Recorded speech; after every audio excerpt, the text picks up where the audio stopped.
슬슬.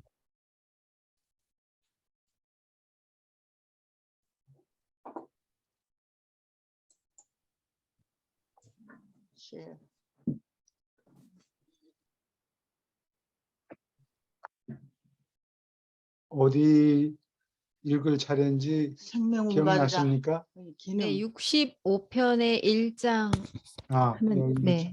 지금, 여기네. 예, 두 문단씩 읽어주세요. 요거까지 합쳐가지고. 1. 생명 운반자의 기능. 생명 운반자들은 성격의 모습을 변화시키는 잠재력을 부여받았고 오직 극소수 계급의 생물이 이 힘을 소유한다.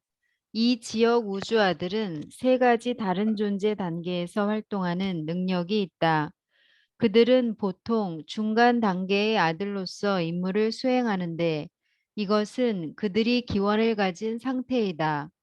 그러나 그러한 존재 단계에서는 도저히 생명 운반자가 물리적 에너지와 물질 입자를 살아서 존재하는 단위로 찍어내는 자로서 전기 화학 분야에서 활동할 수 없다. 생명 운반자들 예, 하세요. 아니 소리가 소리가 안 들리네. 우리 안 들리세요? 네. 저희들은 잘 들리는데요. 여긴 잘 들리는데요. 아, 여기 커넥션이 언스테이블. 그렇게 돼 있어요. 오늘 가만히 있자. 그냥 읽으면 되니까 딴 분들은 다 들린다니까. 이주영 네, 선생님 여긴 잘 들려요. 나갔다가 한번 다시 들어와 보세요. 네. 나갔다가 들어야 되는 거. 지금 들리네. 들려요? 네. 아, 들립니까 이제? 예. 읽을까요? 예, 계속 읽으세요. 생명 운반자들은 다음 세 수준에서 활동할 수 있고 또 그렇게 한다. 1. 물리적인 전기화학 수준. 2. 보통 때 반상물질 존재로 있는 중간 단계. 3. 상급의 준영 수준. 예, 준영? 예, 준영 수준. 준영. 이건 한글 국어 대사전에 아마 없는 말일 거예요. 어디 그런 말이? 준이란 거는 무엇에 준한다. 그 수준에 말밖에 이른다. 상급을 영은 영하고. 0까지는 안 갔고 그보다 조금 떨어지는 예. 단계인 것 같아요. 준- 여기까지 질문 있습니까?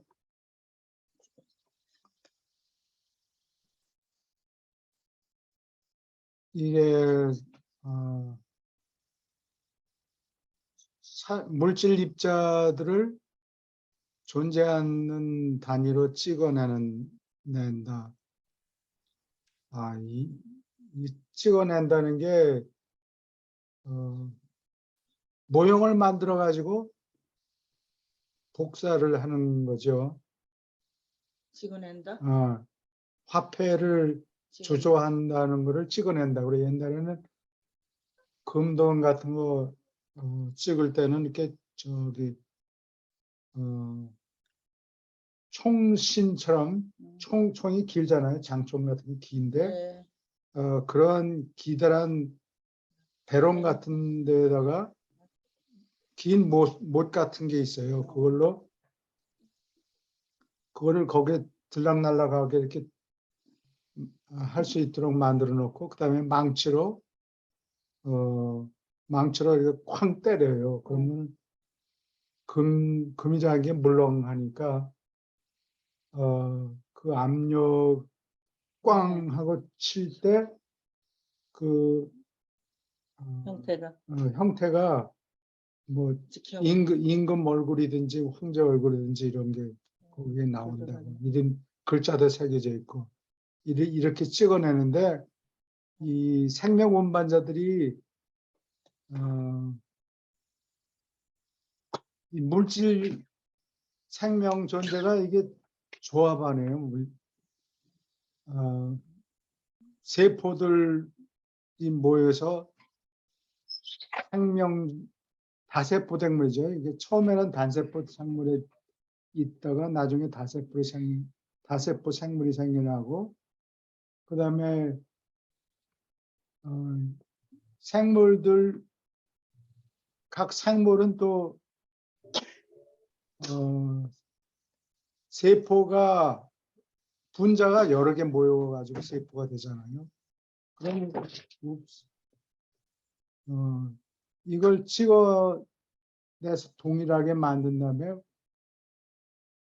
생명이 아직 들어가 있지 않으니까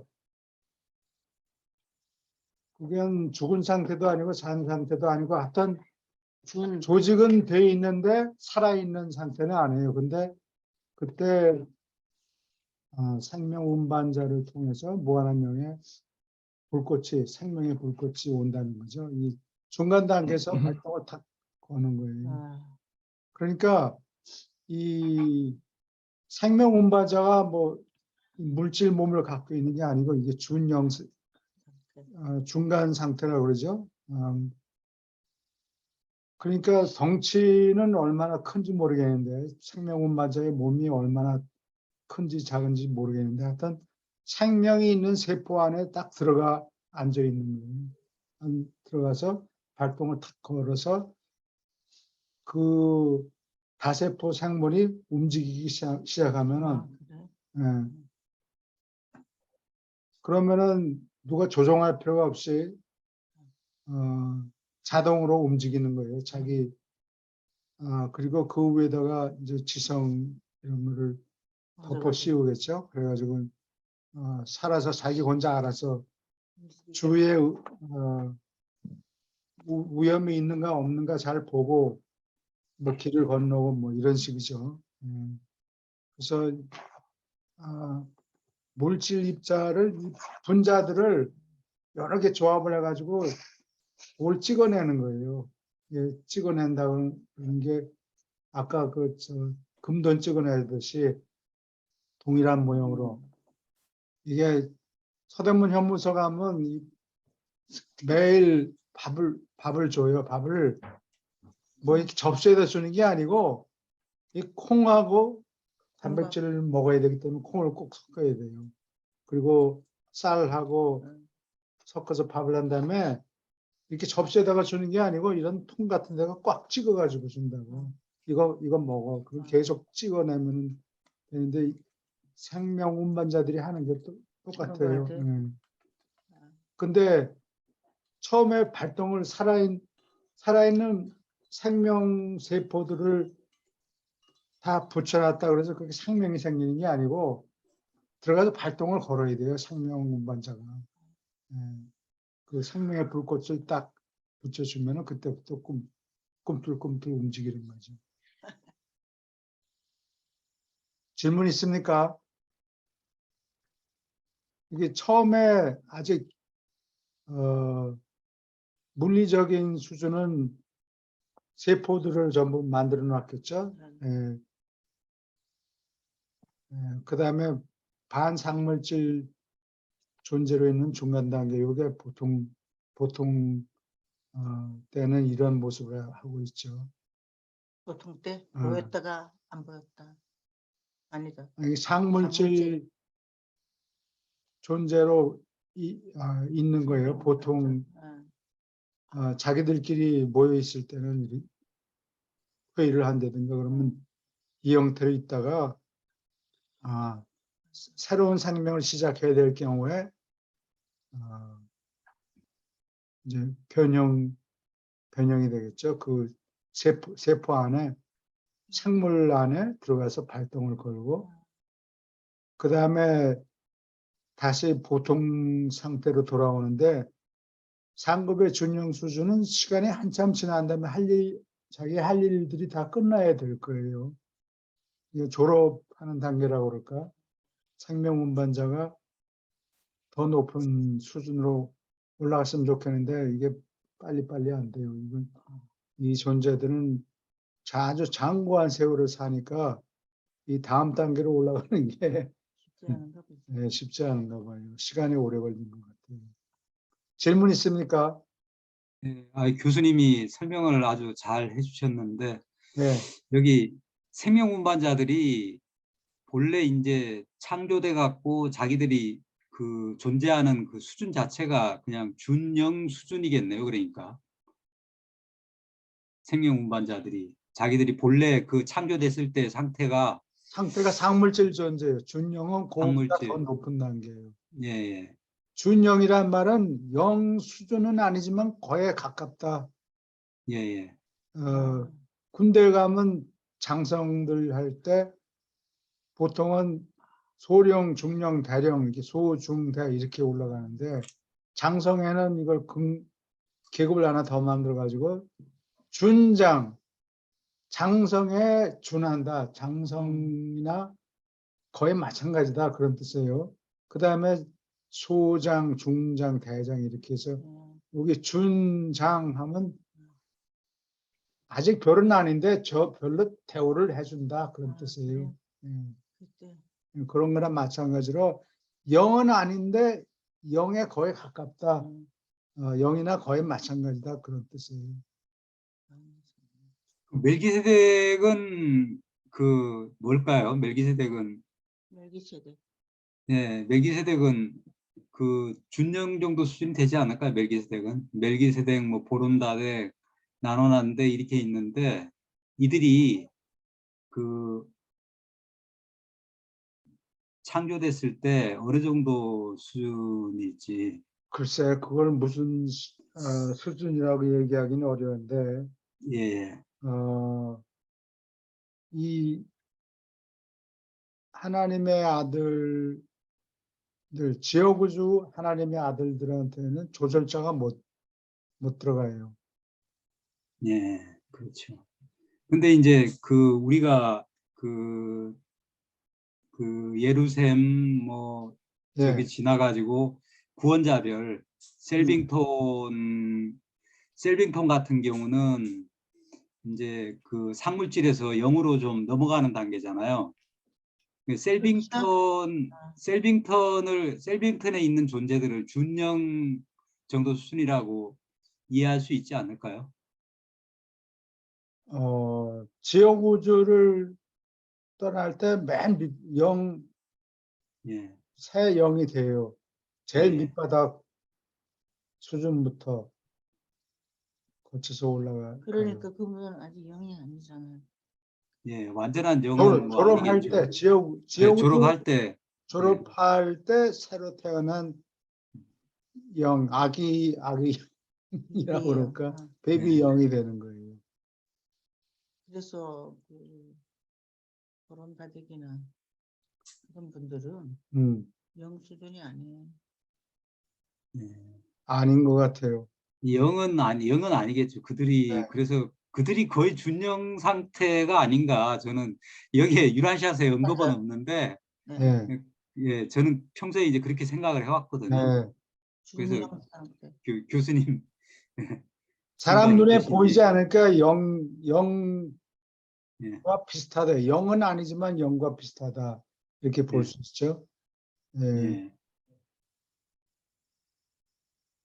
그리고 우리처럼 밑바닥에서 태어났어도 끝까지 파라다이스까지 올라가서 하나님 아버지를 아련하고 그러는데 이 지어구자 하나님의 아들들은 자기가 태어난 땅에서 할 일이 있으니까 거기서 높은 직위를 가졌지만 조절자를 못 받고 하나님을 뵙지도 못한다고요. 그러니까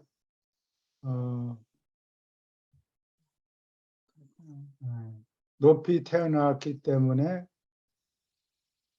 그게 부족한 점이 남아 있어요.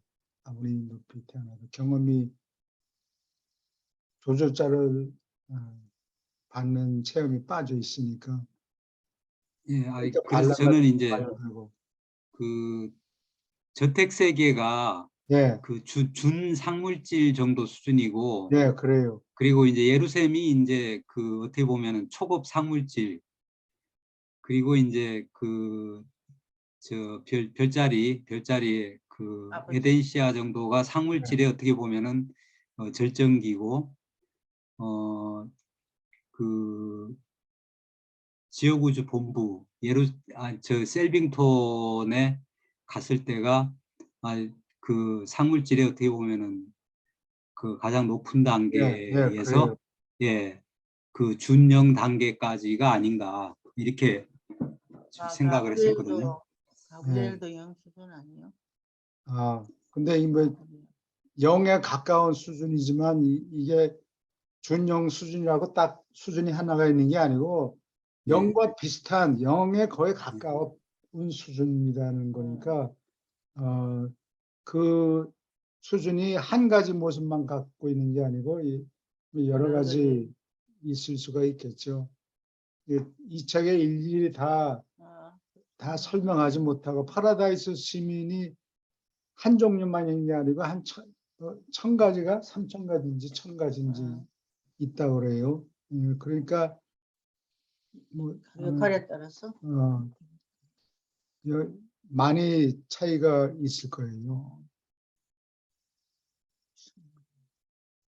질문 또 있습니까?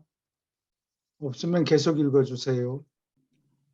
생명 운반자들이 생명을 심는 데 착수하려고 준비할 때 그러한 사업을 위한 장소를 고르고 난 뒤에 그들은 생명 운반자의 변형을 담당하는 천사장 위원회를 소집한다. 이 집단은 물리 통제자와 그 동료들을 포함하여 10계급의 다양한 성격자들로 구성되어 있다. 천사장의 우두머리가 이 집단을 주관하며 그는 이 자격으로 가브리엘의 명령에 따라서 그리고 옛적부터 늘 계신 이들의 허락을 받아서 행동한다. 이 존재들이 알맞게 회로가 연결되었을 때 그들은 생명 운반자들 안에서 그들로 하여금 물리적인 전기화학 수준에서 즉시 활동할 수 있게 만드는 그러한 수정을 가한다. 생명 원본들이 작성되고 물질 조직이 알맞게 완성된 뒤에 생명을 퍼뜨리는 데 관계된 초물질 세력이 당장에 활발하게 되고 생명이 존재한다. 이렇게 되고 나서 생명 운반자들은 당장에 그들의 정상적 중간 단계의 성격 존재로 돌아가며 비록 새로운 형태의 살아있는 물질을 유기체로 만드는 창조하는 능력을 다 잃어버려도 그 상태에서 그들은 살아있는 단위들을 조종하고 진화하는 유기체를 움직일 수 있다. 네, 질문 있습니까?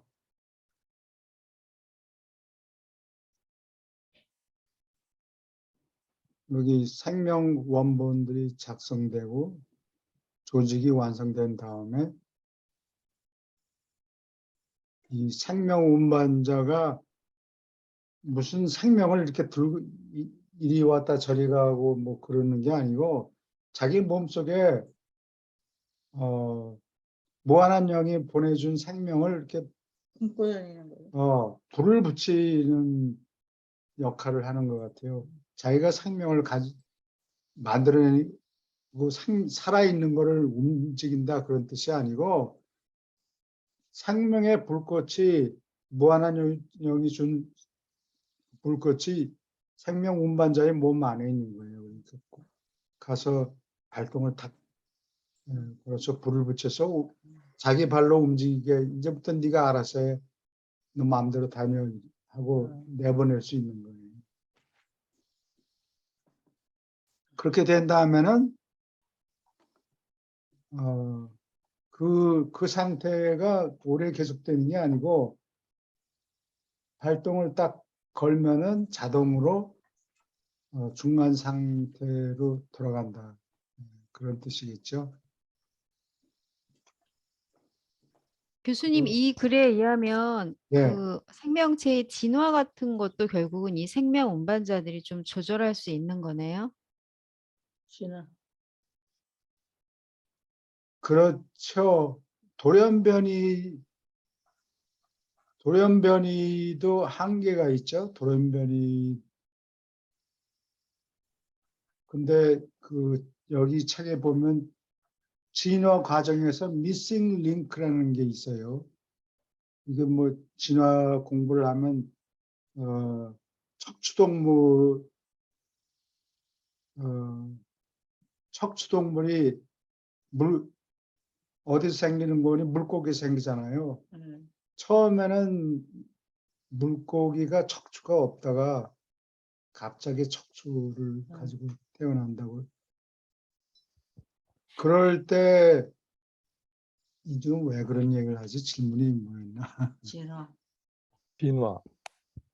진화가 어떤 방향으로 갈지 뭐 예를 들면 급격한 진화가 일어난다던가 하는 우리 인간이 이해할 수 없는 부분들이 있잖아요. 이 네, 진화 예, 과정 중에서 그런 부분들이 이 생명 운반자들이 관여를 해서 예, 그런 그렇죠. 일들이 일어날 수 생명 있겠습니다. 운반자들이 다음 단계 뭐를 만들어야 돼요. 그러니까 새를 만드는 거 처음에 만든 새 종류 만들었는데 이게 엉성한 거예요.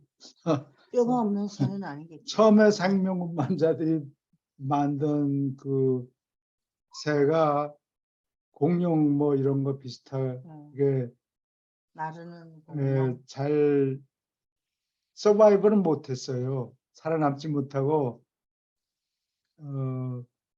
졸작이 돼가지고 그게 안 된 거예요.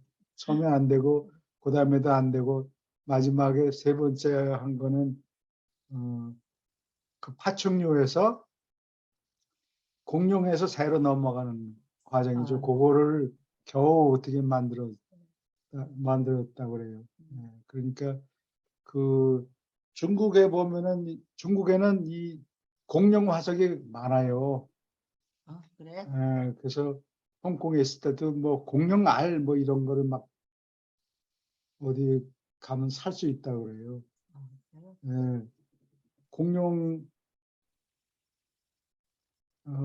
중국에는 공룡 화석이 잘 보존된 게 많다고 그러는데 요즘에 그 프로그램들을 보면은 그 공룡 화석들 중에서 이렇게 이 깃털 같은 것들이 이렇게 나오고 그래요.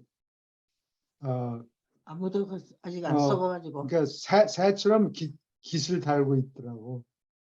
그런 게 보이는데 그게 이제 중간 단계겠죠. 중간에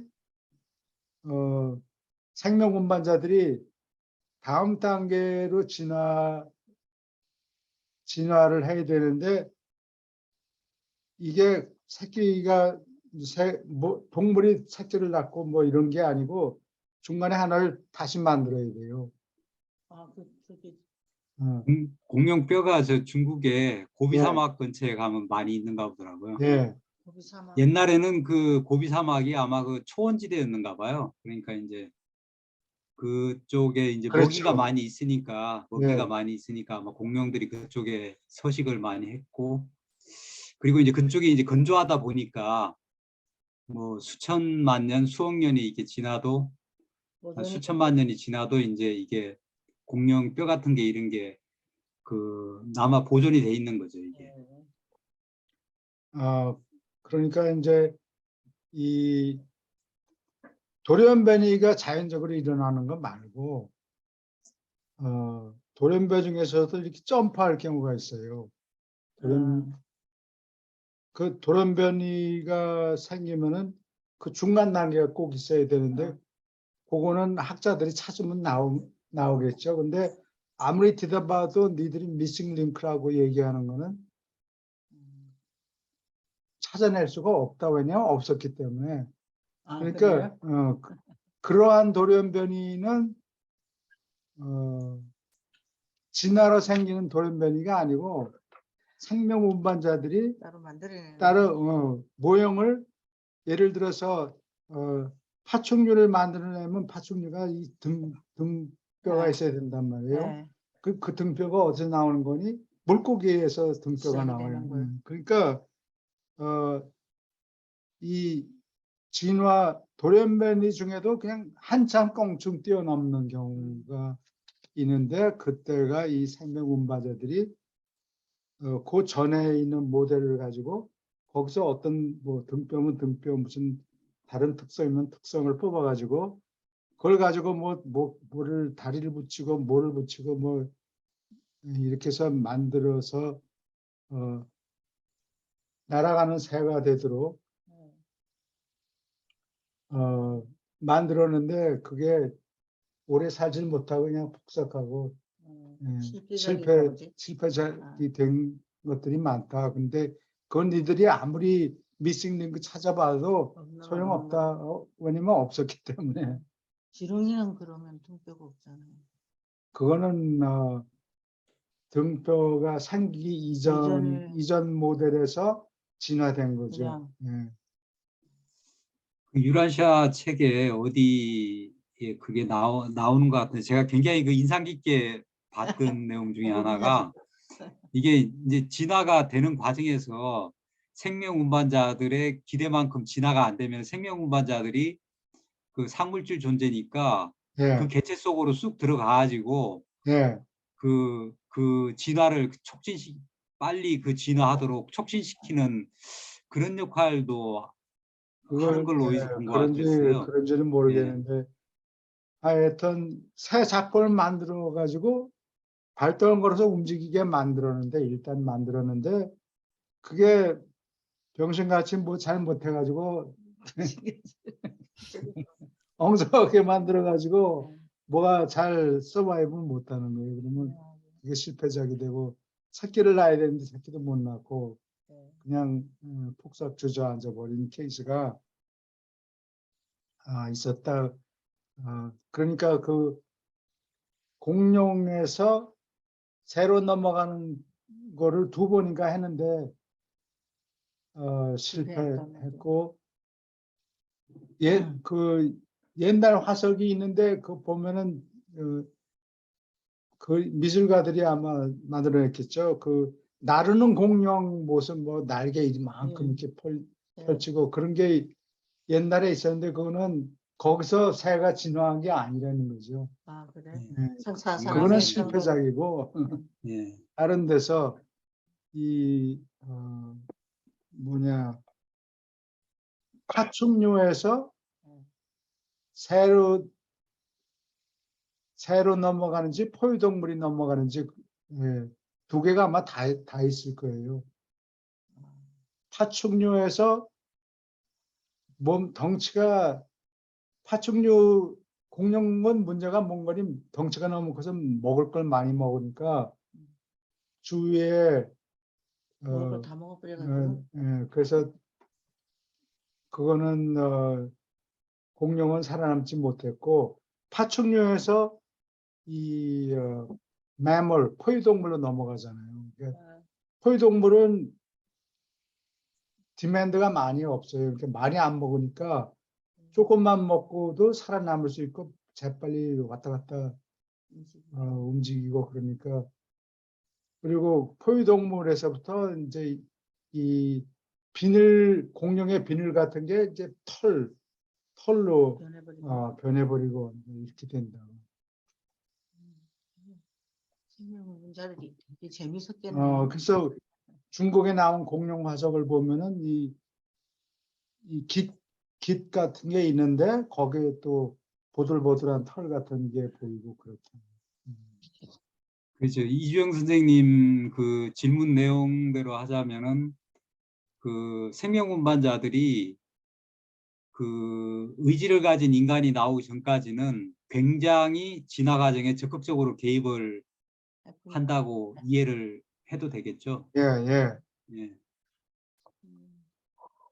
이것저것 근데 영장복이 나오니까 영장복에는 사람 말고도 다른 비슷한 침팬지 비슷한 것들이 있는데 그거 나와가지고도 충분하지 않죠. 예, 진짜 사람이 나와야 예. 진화가 멈추는 거예요. 진짜 의지를 잘 이렇게 주위 환경을 잘 파악을 하고 이거 여기 있으면 도저히 안 되겠다는 생각이 머리에 떠오르니까 그때 이건 안 되겠다. 우리 어디 북쪽으로 가자. 이렇게 논리적인 생각을 할 수 있어야 되는데 그때부터 그것을 인간이라고 한다. 근데 모양 얼굴 모양을 보면 뭐 원숭이 비슷하게 입도 좀 툭 튀어나오고 뭐 옛날 사람이니까 네안데르탈인만 해도 이 여기 입 구조가 현대인 같지 않고 여기가 두툼하고 네. 지금도 그렇게 생긴 사람 있어요. 그렇죠. 오케이.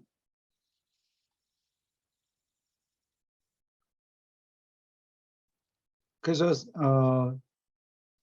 이 동물이 발동을 딱 걸어서 생명을 가지고 이제 네가 마음대로 알아서 해 하고 내보내고 자기는 빠져나올 때 중간 단계로 다시 돌아간다는 얘기죠. 원래 단계로.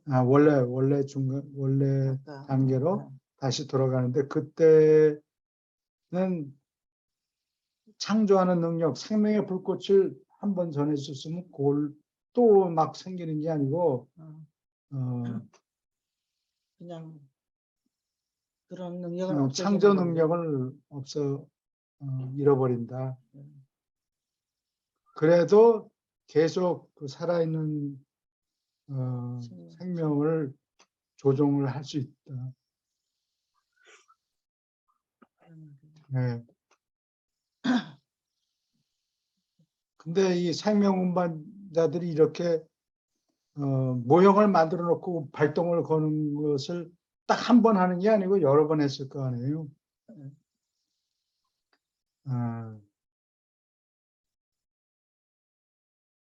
근데 그러니까 각 생명 운반자가 그 몇 명이 안 되는데 발동을 거는 거를 뭐 12번만 하고 끝이다 그게 아니고 같은 생명 운반자가 이런 일을 여러 번 할 수가 있는 것 같아요. 근데 책에 꼬집어서 얘기는 안 하는데 생명 운반자가 몇 명이나 있죠?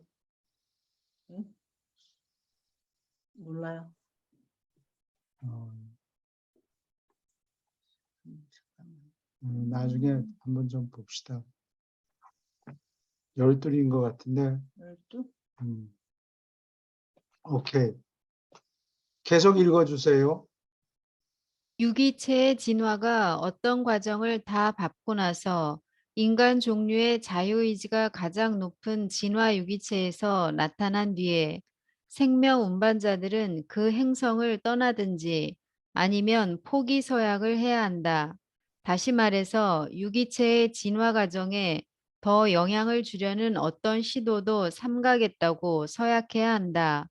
새로이 진화된 의지를 가진 사람을 돌보는 책임이 맡겨질 자들에게 앞날의 조언자로서 그 행성에서 남아있고 싶어하는 생명 운반자들이 자청해서 그런 맹세를 했을 때 12명으로 구성된 한 위원회가 소집되는데 체계 군주의 권한을 받아서 그리고 가브리엘의 허락을 얻어 행동하는 저녁별들의 우두머리가 이 위원회를 주관한다.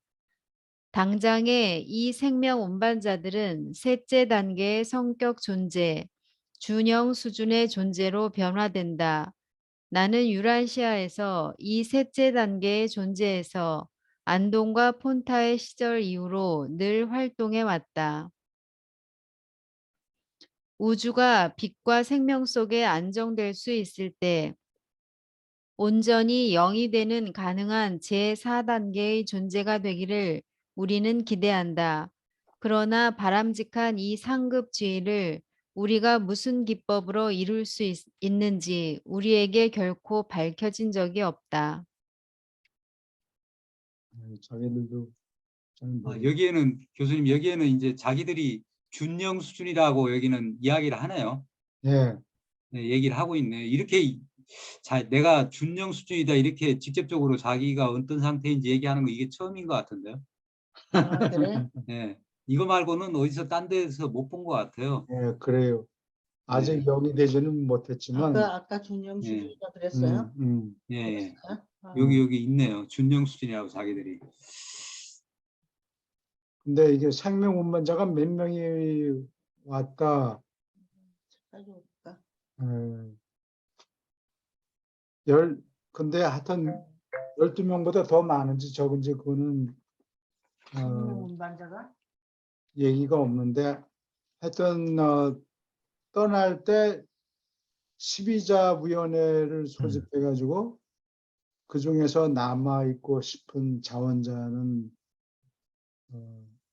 두 명까지 계속 남아 있을 수 있다. 그래서 자기는 여태까지 이 상태로 남아 있다. 그런 얘기예요. 한 행성에 12명의 생명 운반자가 활동한다는 거죠? 한 예, 행성에. 예, 예. 11행성에 12명의 생명 운반자가 여기에 저기 36에 3.2에 그게 나와 있네요. 여기 보니까 36에 3.2에 나와 있는데요.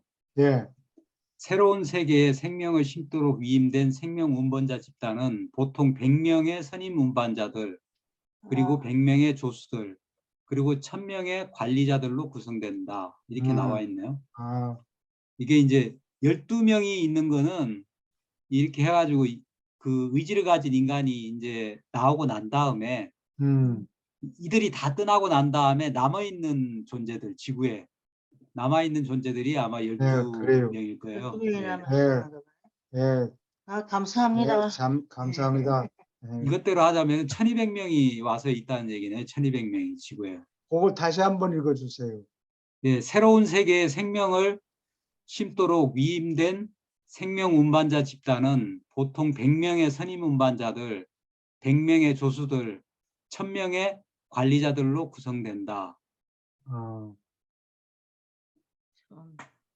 음, 근데 아까 전재영 씨가 지적한 생명 운반자들은 셋째 단계의 성격 존재 이렇게 나왔는데 아까 65-1-2 거기에서 보면은 세 단계로 예.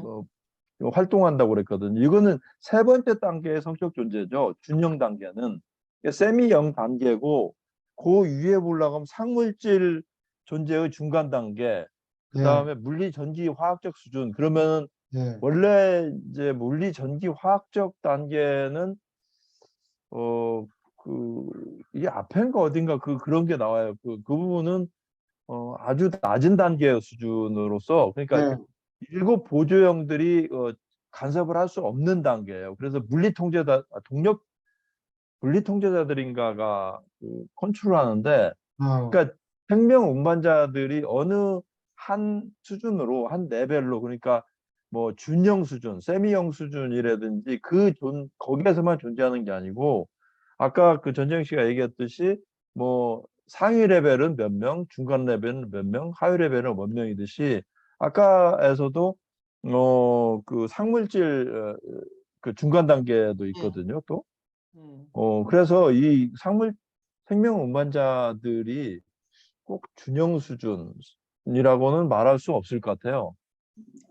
근데 그거는 생명 운반자들이 원래 자기의 어떤 존재의 형태는 준형인데 전기화학적 수준이라는 거는 우리를 얘기하는 거죠. 우리 같이 물질 몸을 가지고 있는 존재가 이 물질 몸이라는 것 자체가 전기화학적인 에너지 예, 체계니까 그래요. 네, 우리와 같은 물질 수준의 생명체들을 이야기하는 건데 생명 운반자들은 어떻게 보면 생명을 뿌리고 또 그걸 생명을 또 양육을 해야 되기 때문에 물리화학적 수준에서도 활동을 할 수 있다는 이야기죠, 이게. 예, 밑으로 예, 내려가서 밑으로 내려갈 수가 있다는 거죠. 물질 생물을 움직여야 되니까. 움직여야 되니까. 예.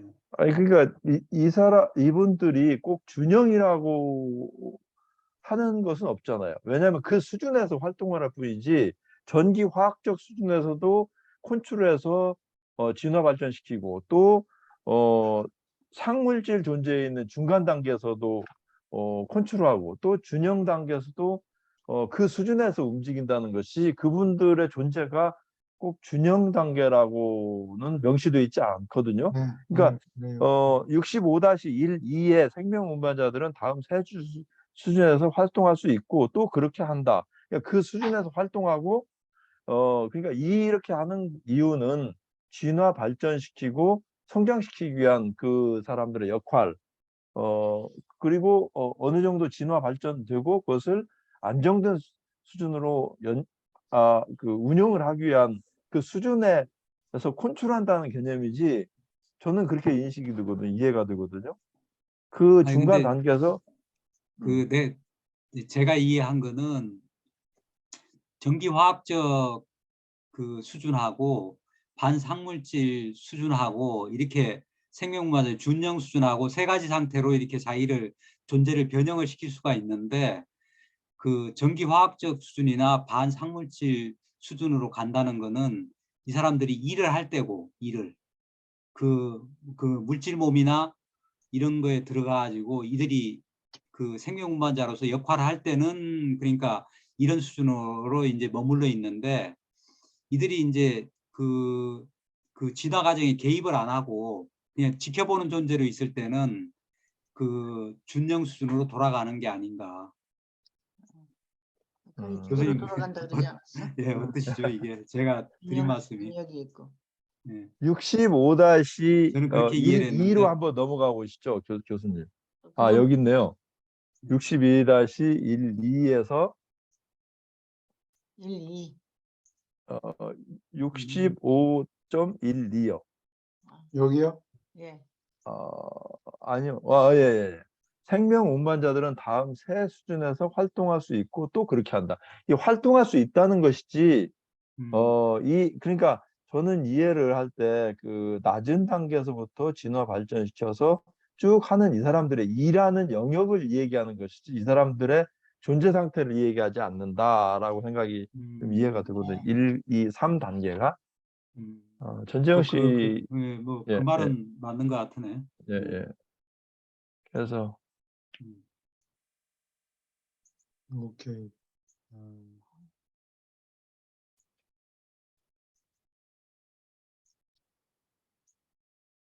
여기까지 했고,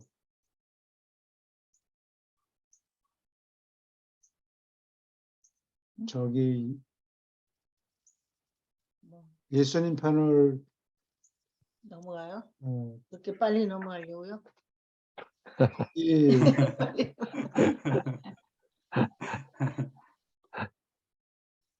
그럼 예수님 단계로 갑시다. 예, 오케이. 예수님 편이 어딘지 여기 로마인의 영향 8절입니까? 잠깐만요. 예수님 편. 195편의 5장이요. 여기 지나갔어요?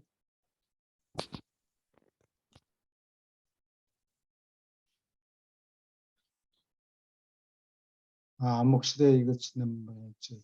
현대의 문제.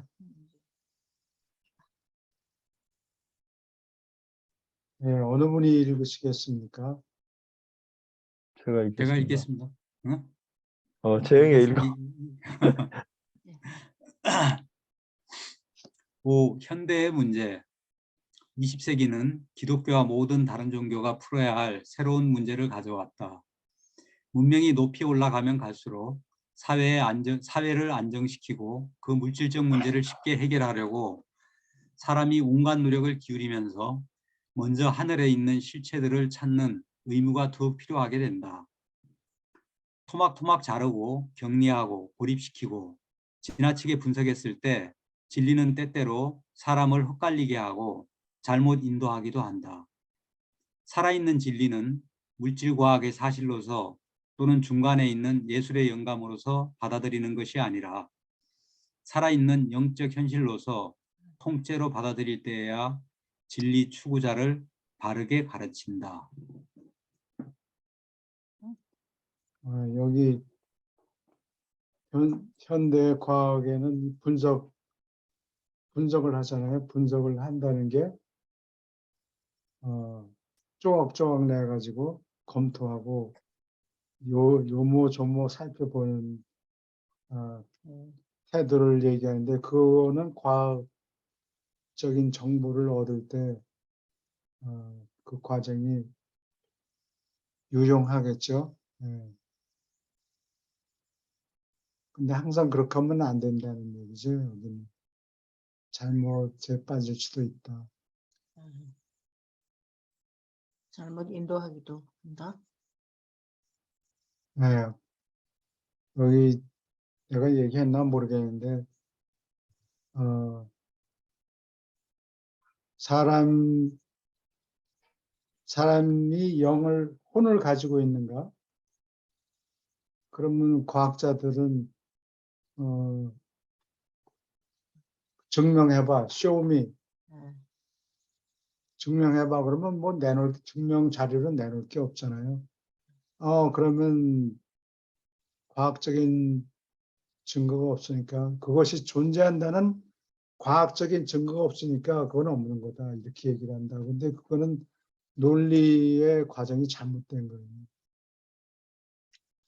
보이는 것만 가지고 하니까 그런 네, 거죠. 보이는 것만. 보이지 않는 거는 없는 거다. 없는 거다라고 얘기를 하는 거예요.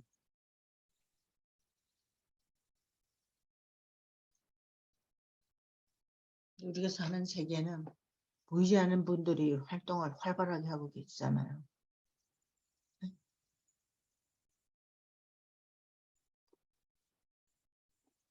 다음 계속 읽어주세요. 이게 어디까지인가? 여기까지. 예, 종교는 사람에게 그의 신다운 영원한 운명을 계시하는 것이다. 종교는 순전히 몸소 겪는 영적 체험이며 다음과 같이 언제까지나 사람이 가진 가장 다른 높은 형태의 생각과 구별되어야 한다. 1. 물질 현실인 사물에 대한 사람의 논리적 태도. 2. 추한 것과 반대되는 아름다움을 사람이 미학적으로 이해하는 것. 3. 사람이 사회에 대한 책임과 정치적 의무를 윤리적으로 인식하는 것. 4. 인간의 도덕성을 느끼는 사람의 감각조차 그 자체로서 그것만으로 종교는 아니다. 종교는 우주에서 믿음, 신뢰, 확신을 요구하는 가치를 찾아내도록 고안되어 있고, 종교는 결국 예배가 된다. 지성이 발견한 상대적 가치와 반대로 종교는 혼을 위해서 최고의 가치를 찾아야 한다. 그러한 초인간적 통찰력은 오로지 진정한 종교적 체험을 통해야 얻을 수 있다. 여기까지 잠깐 쉴까요? 여기 질문 있습니까?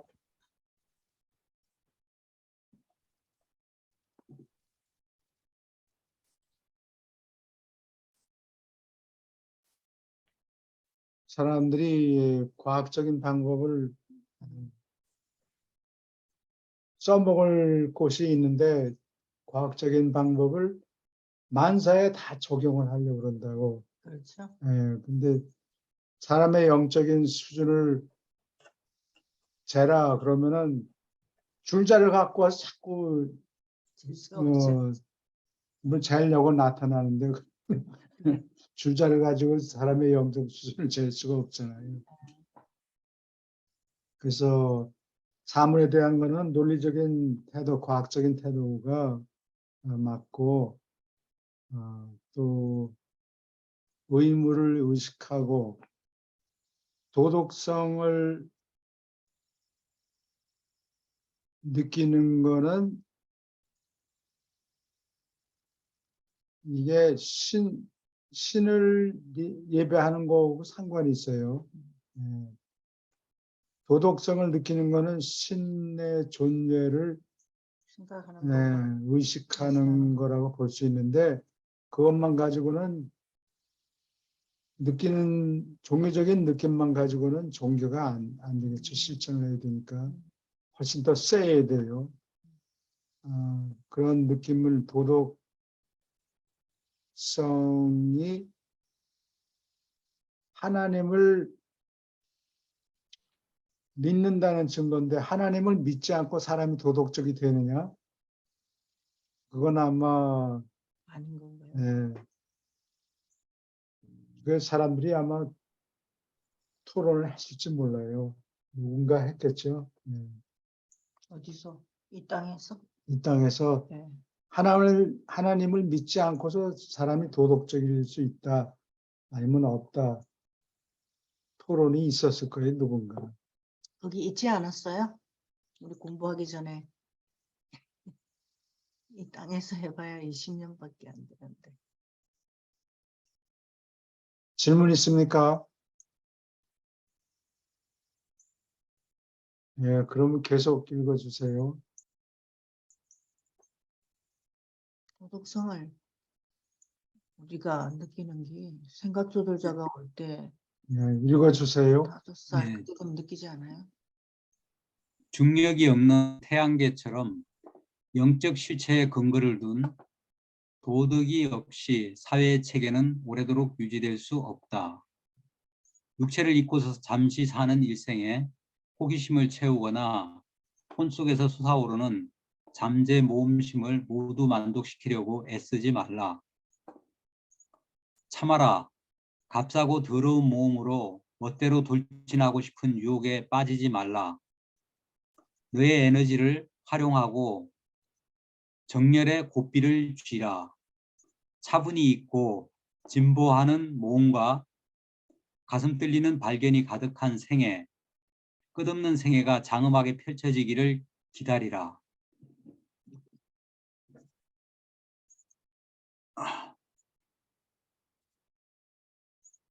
질문 있습니까? 이거를 읽어보니까 좀 뜨끔하네요. 아니 뭐 지금까지 해왔던 모든 체험은 그러니까 이거 다 진화하기 위한 하나의 과정이다 이런 식으로 이렇게 스스로 자기 합리화를 시켰는데 네. 여기 보면은 유지될 수가 쓸데없는 없다. 그 짓거리를 하지 말라는 간단한 경고 같은데 이거. 예. 자기 몸을 이리저리 아주, 뜯어보고 그런 건 네. 괜찮은데 너무 지나치게 빠지지 말아라. 아주 값싸고 이렇게나 더러운 예, 값싸고 더러운 몸으로 멋대로 돌진하고 싶은 유혹에 빠지지 마라. 참아라. 아주 그냥 강력하게 그냥 참으라고 그냥. 아,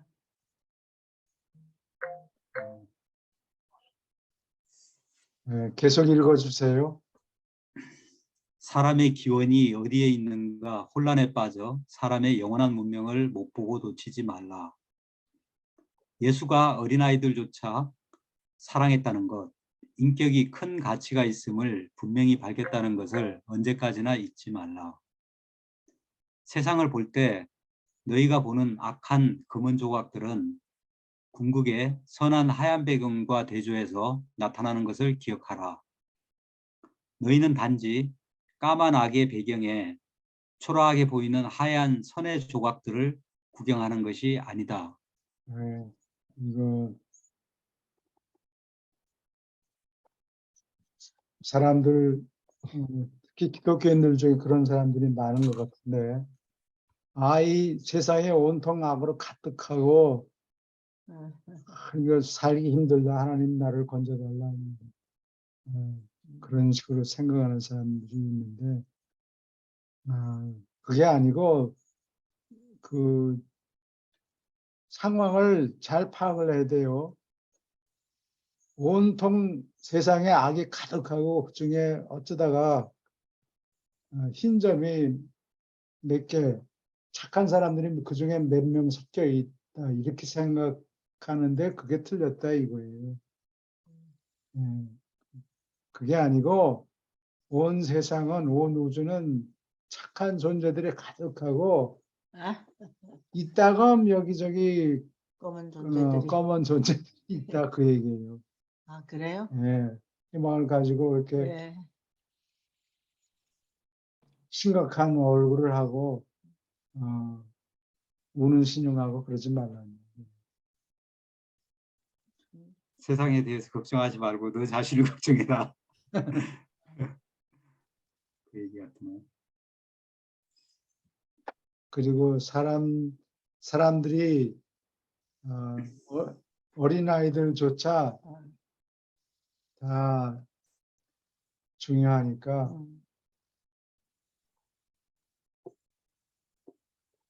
다른 사람들의 그 겉모습을 보고 사람을 무시하거나 그러면 안 돼요. 각 사람에게 아담도 와서 그런 걸 가르쳤죠. 아담이? 사람들 각자에게 조절자가 들어있으니까 남을 무시하는 아, 태도를 가지면 안 돼요. 생각 조절자가 5살도 오니까 어린아이들조차 생각 조절자가 안에 들어있으니까. 존중을 하라 그러죠. 근데 어린아이들을 존중하기 시작한 지 얼마 안 되잖아요. 우리나라에는 방정환 선생님이 어린이날을 만들었어요. 그분은 상당히 깨어있은 분이에요. 그렇죠. 지금 뭐 북한의 그 도둑들이 그렇게 횡행하는데 가서 훔쳐가는 도둑들을 잡아놓고 보니까 어린 아이들이래요. 먹을 게 떨어져가지고.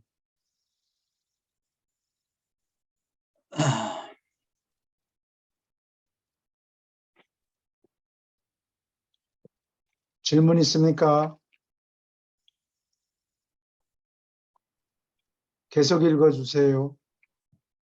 널리 퍼뜨리고 선포할 좋은 진리가 그렇게 많이 있는데 어째서 세상에 악이 사실로 보인다고 해서 사람들은 악에 골몰해야 하는가? 진리의 아름다운 영적 가치는 악의 현상보다도 더욱 유쾌하고 사람의 정신을 높여준다. 현대과학이 실험 기법을 추구하는 것과 같이 종교에서 예수는 체험의 방법을 주장하고 따랐다. 우리는 영적 통찰력의 인도를 통해서 하나님을 발견하지만 아름다운 것을 사랑하고 진리를 추구하고 의무에 충성하고 신의 선함을 예배함으로써 이 혼의 통찰력에 가까이 간다. 그러나 이 모든 가치 있는 것 중에서 사랑은 진정한 통찰력으로 이끄는 참된 안내자이다. 질문 있습니까? 여기 과학은 실험 기법을 추구하는 것과 같이 과학적인 방법이죠. 여러 가지 과학적인 발견을 자기가 발견했다고 한번 퍼블리시하면 되는 게 아니고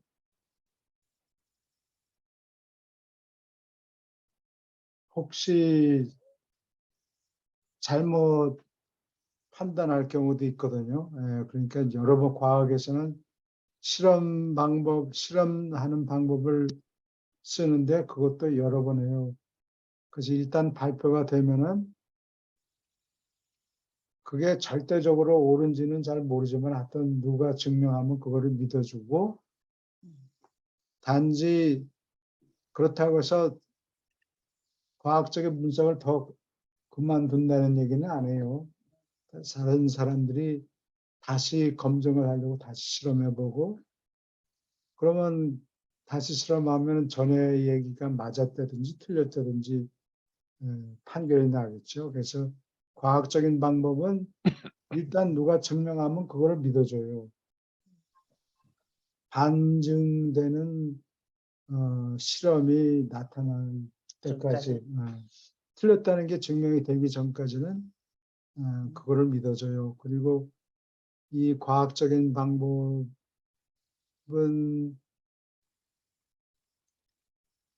이 다수결로 정하는 게 아니에요.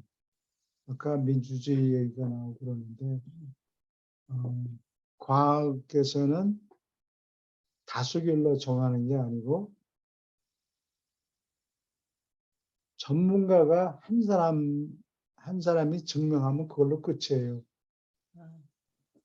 그게 절대적인 진리가 아닐 수도 있지 않느냐? 그거는 맞아요. 그러면 다른 사람이 그게 틀렸다라고 증명할 때까지 기다려야 돼요. 그게 이제 이게 실험 방법이에요. 근데 예수는 이러한 실험 방법은 계속 없어지지 않고 지속이 되겠지만 체험 방법이 중요하다. 그 얘기를 하는 거예요.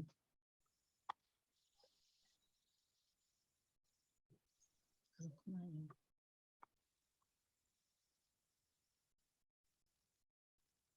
체험 방법을 어떻게 설명하냐. 나는 이 유래한세서에 나오는 얘기를 강의 시간에 자꾸 하게 되네요. 조금씩 여기저기 집어넣는데 좋아요. 네. 이게 과학적인 방법이 있고 사람이 정보를 얻는 방법이 과학적인 방법이 하나 있고 또 하나는 체험 방법이다. 그래서 뭐 수박이 뭐냐? 뭐 수박 사진을 찍고 무게를 재고 뭐 부피가 얼만큼 크냐? 속에 잘리면 색깔이 어떠냐? 이거 암만 자세한 과학적인 수치를 기록을 해놔도 한 번도 로마 테르미니 스타치오네에서 더운 여름날에 수박 한 슬라이스를 시원한 거를 먹어보지 않으면 수박이 뭔지 도대체 감이 안 올 거다. 그래서 이런 과학적인 측량 방법이 다 쓸모가 있기는 하지만 한 입을 먹어본 거하고는 비교가 안 된다. 그래서 체험 방법이 중요하다. 실제로 경험을 하는 것이 there is no substitute for experience. 네.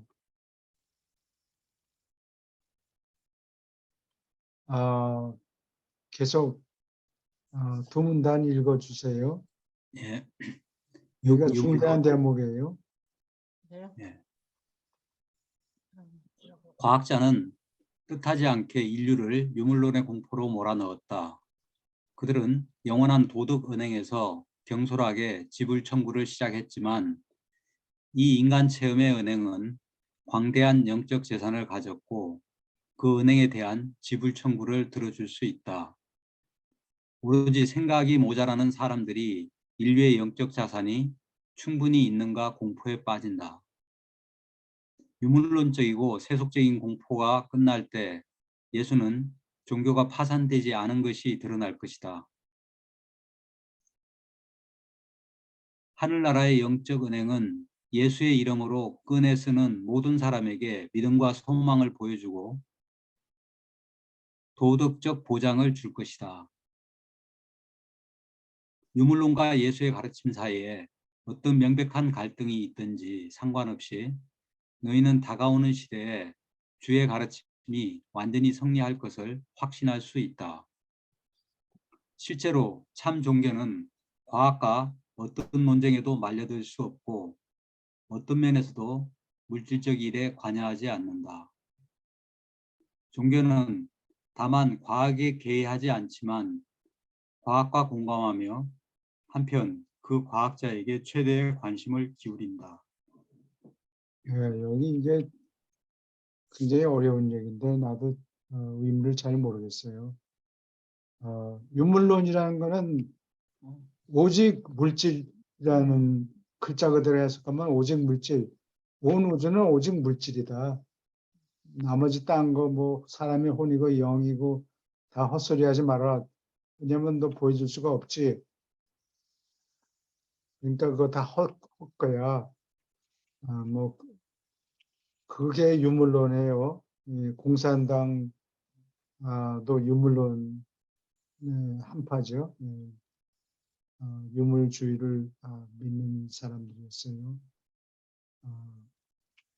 근데 도덕은행에서 지불 청구를 했다. 이거는 내가 무슨 뜻인지 잘 모르겠는데 도덕은행? 은행? 옛날에 이 뱅크런이라는 게 있어요. 가끔 현대에도 생기는데 Great Depression 1929년에 대공황이 생겼죠. 그래서 미국에서는 1929년서부터 1935년 이렇게 계속되는데 그때 주가가 폭락을 했어요. 그러면 주가가 폭락하면 뭐 so what? 그게 무슨 상관이냐 이렇게 사람들이 생각하는데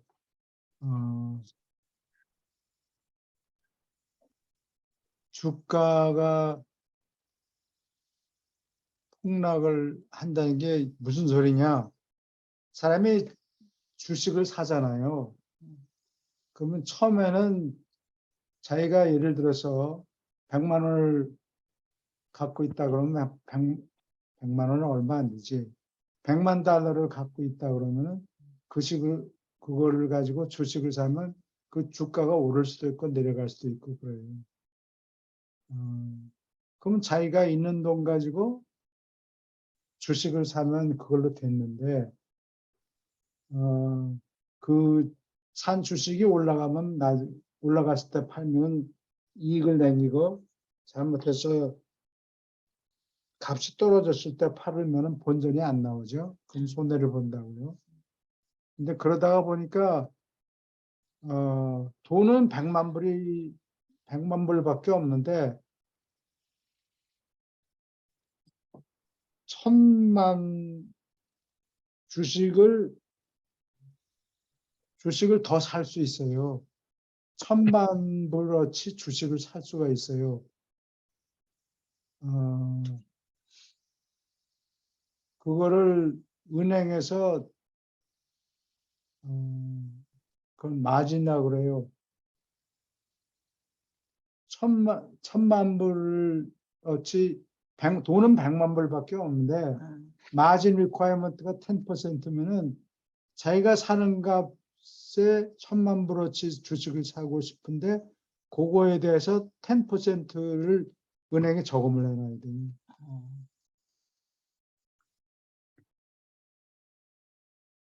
그래서 값이 얼마 있다가 값이 오르면은 투자는 100만 불밖에 안 했는데 1000만 불어치 사는데 그게 값이 확 올라가면 팔면은 만약에 2000만 불이 됐다고 쳐요. 그러면 100만 불 가지고서 돈을 1000만 불어치 이익을 남기는 거예요. 그래서 그 10%를 은행에 저금해야 되고 그게 마진 리ኳ이어먼트예요. 근데 주식이 떨어지면 그 1000만 불어치 주식을 사는데 그게 100만 불로 떨어져요. 폭삭 떨어지면은 자기 돈 맡긴 게 다 달라가지고 알거지가 되는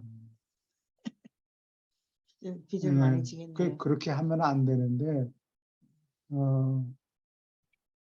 주식 투자하는 사람들이 그 마진을 써가지고 실제 있는 돈보다 자기가 가지고 있는 저금한 액수보다 몇 배 주식을 살 수가 있어요. 근데 그게 굉장히 위험하다고. 그렇죠. 잘못하면 그냥 하루아침에 털리게 된다고. 그렇죠.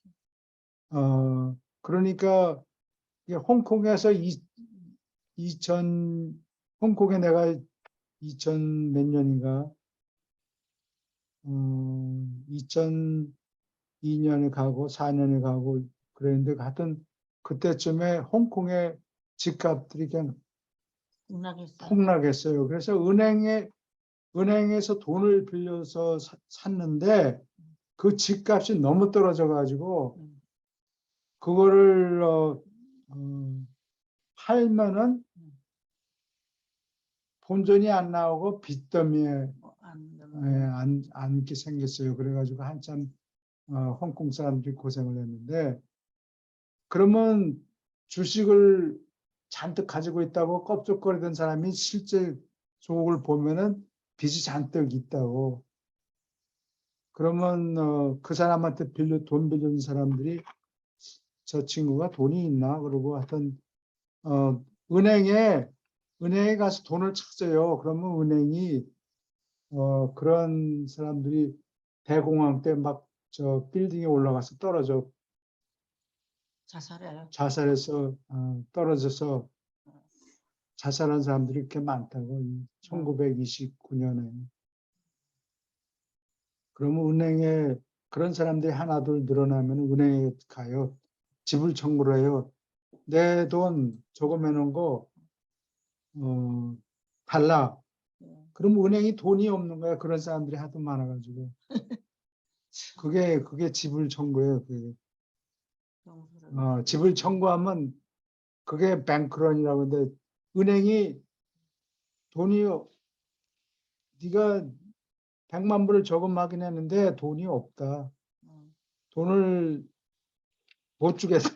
은행이 집을 청구를 못 들어주겠다. 그렇게 되는 거예요. 그러면 이거 한 사람이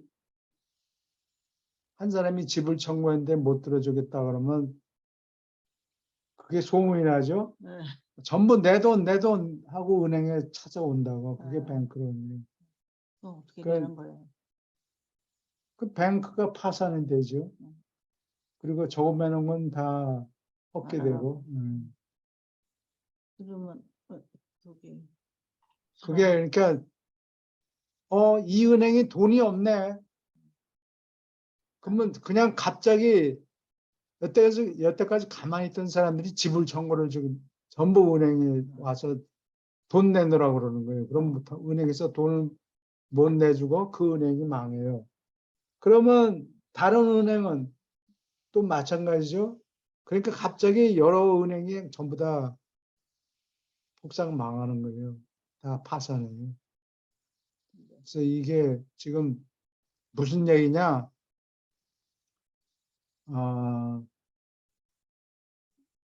예수님의 이름으로 마음대로 빌려 써라.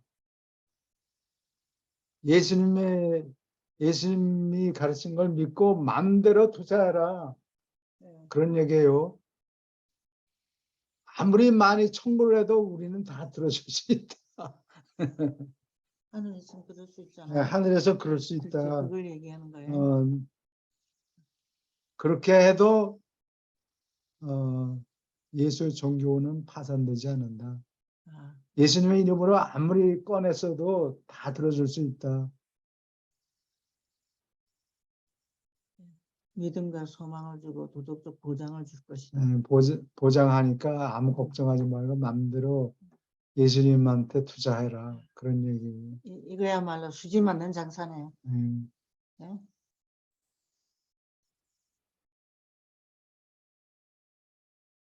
네, 우리는 개인적인 경험으로는 이 말씀이 맞아요.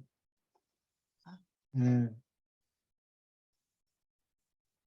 필요한 거를 달라 그러니까 그냥 보따리가 떨어져요. 그래 받은 게 있어요? 예, 그래요. 나는 기억이 없는데.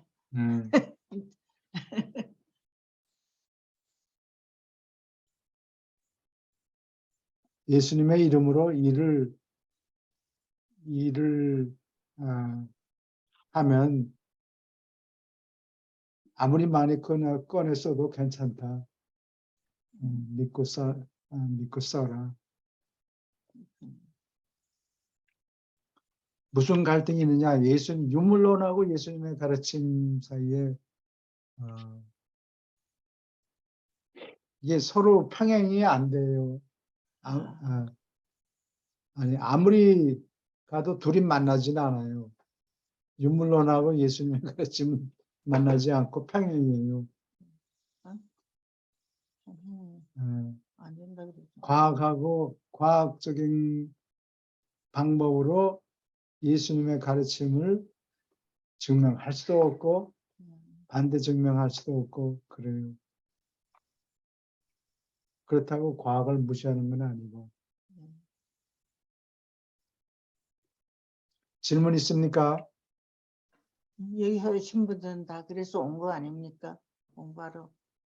네?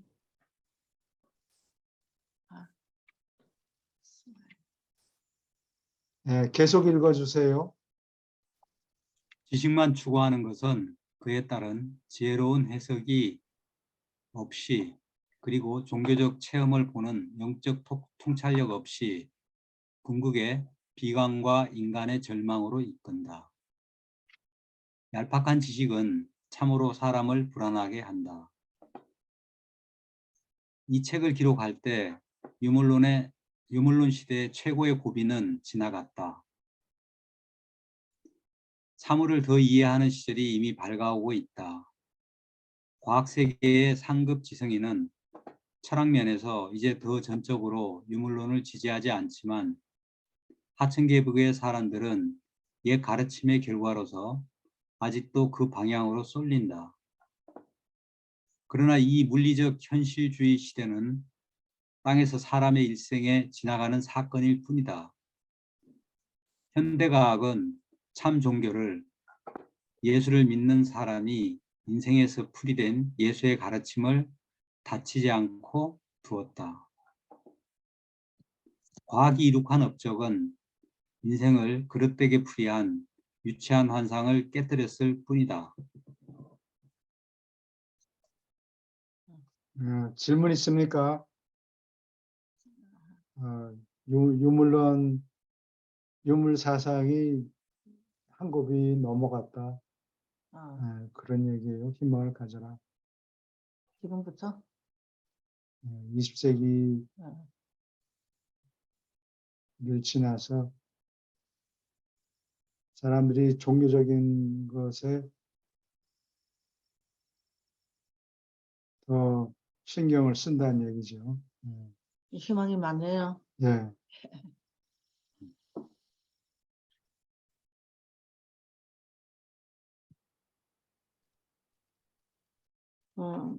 수지 맞는 장사네요. 특히 한국 경우에 보면은 사회에 봉사하는 사람들이 자꾸 늘어나는 것 예, 같아요. 이거 갑자기 늘어요. 그렇죠?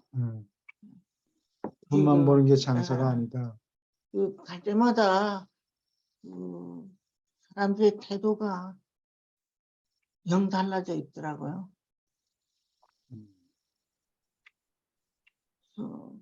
정말 그 좋아지는 것도 빨리빨리인 것 같습니다. 뭐든지 빨리빨리 변합니다. 하늘에서 기대를 걸고 있는 것 같아요, 지금. 막 도와주는 것 같은 느낌에. 질문 있습니까? 계속 읽어주세요. 땅에서 사는 인생에 관하여 말하면 과학은 양적 체험이요 종교는 질적 체험이다. 과학은 현상을 다루고 종교는 기원, 가치, 목표를 다룬다. 물리적 현상을 설명하려고 원인을 어디에 돌리는 것은 궁극의 것을 모른다는 고백이요. 끝에는 과학자를 시초의 큰 원인, 즉 파라다이스에 계신 우주의 아버지까지 곧장 거슬러 올라가도록 인도할 뿐이다. 기적이 일어나던 시대로부터 기계 시대로 맹렬히 방향을 바꾼 것은 사람을 온통 불안하게 만든 것이 드러났다. 우주를 기계로 보는 거짓 철학의 영리함과 교묘함은 바로 그들의 기계론적 주장이 거짓임을 나타낸다. 한 유물론자의 지성이 보인 숙명론의 영리함은 우주가 눈에 보이지 않고 목적이 없는 에너지 현상이라는 주장이 그릇됨을 언제까지나 증명한다. 모든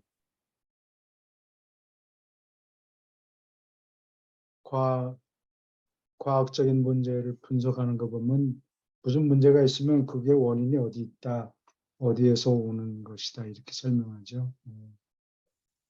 근데 그거는 일종의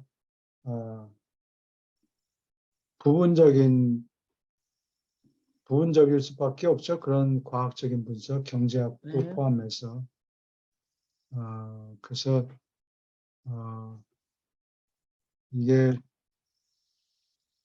수학적으로 얘기하면 y equal 뭐 f of x 이렇게 보통 수학 함수가 그래요. y is a function of x. 그러면은 x가 바른 쪽에 있는 놈이 원인이다. 왼쪽에 있는 놈은 결과고. 그러면 바른 쪽에 있는 거를 right hand side variable라고도 하는데 다른 쪽에 있는 거는 원인인데 그럼 그 원인이 어떻게 생겼느냐? 그것도 원인에 또 원인이 있을 거 아니에요? 또 그 원인의 원인에 또 원인 뭐 이런 식으로 결과적으로 추적하면 결국은 시초의 큰 원인으로 아버지까지 거슬러 간다. 이게 무슨 말인지 알겠어요? 어렴풋이. 안 웃어요. 이거 농담. 설명이 더 필요해요? 예, 그렇습니까? 지금 다 너무 뻔한 겁니까? 그러면 한번 해보지요. 설명을. 이거는 수학을 좀 알아요. 수학은 여기 되는데, 계신 분 다 아는 분들이. 그러면은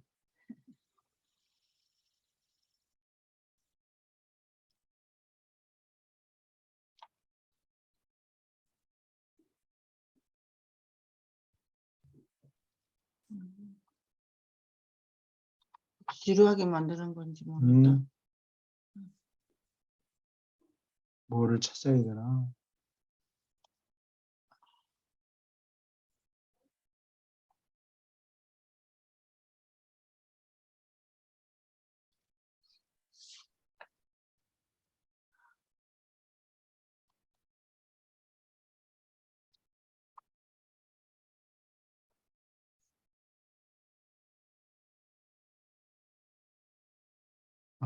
찾기가 힘든데. 그럼 넘어갑시다.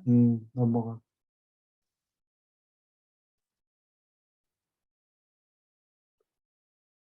왜 안 보이는지 찾기가 힘들어.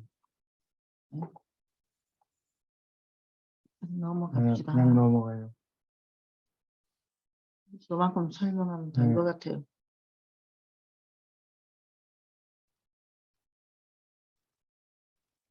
오케이. 계속 두 문단 읽어주세요.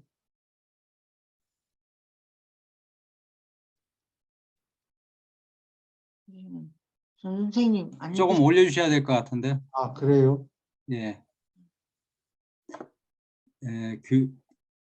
교육받았다고 생각되는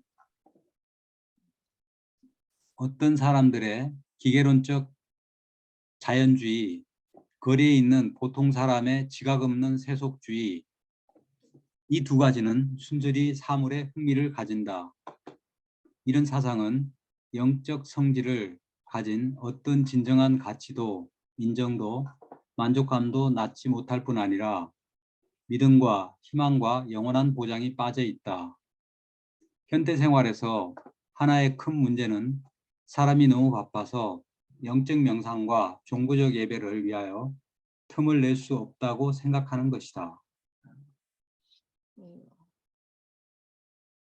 유물론은 사람을 혼이 없는 자동인형으로 격화시키고 단지 낭만 없는 기계론적 우주의 수학 공식에서 무력한 자리를 찾는 산술기호로 만든다. 그러나 큰 수학자가 없이 이 모든 광대한 수학적 우주가 어디에서 오는가? 과학은 물질의 보존에 관하여 상세히 논할지 모르지만 종교는 사람의 혼이 보존되는 것을 입증한다. 종교는 사람이 영적 실체와 영원한 가치를 체험하는 데 관심을 가진다. 사람들이 이런 방향으로 계속 좋은 방향으로 네. 가고 있다는 여기 거죠. 거리에 있는 보통 사람이라는 게 시가지에 나가서 길거리에 있는 사람 아무나 사람을 보통 사람을 붙들고 얘기를 걸면 이렇게 된다는 얘기지. 세속주의는 이거는 비종교주의라는 뜻이에요. 세속주의 또는 비종교주의 다 같은 말이에요.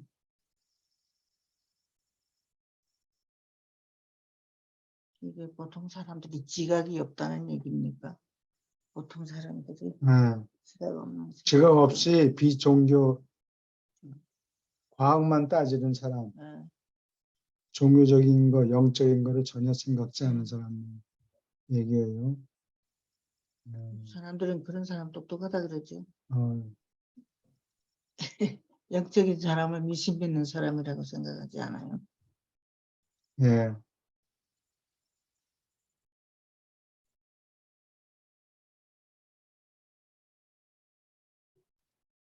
사람들이 너무 바빠서 영적인 생각을 하는데 전혀 틈을 낼 수 예. 없다 이렇게 해서 문제가 되는 거예요. 그렇죠. 좀 가난하게 살고 여유 있게 어. 사는 이게 오직 이게 머티리얼리즘, 유물론 또는 물질주의, 물질만이 있다. 영적인 것은 없다. 쇼미 눈에 안 보이지 않느냐? 영이 있으면은 보여달라. 혼이 있어? 그 쇼미. 근데 뭘 내놓을 게 없잖아요. 그렇다 그러면은 사람이 다 기계니까 자동인형이나 마찬가지다.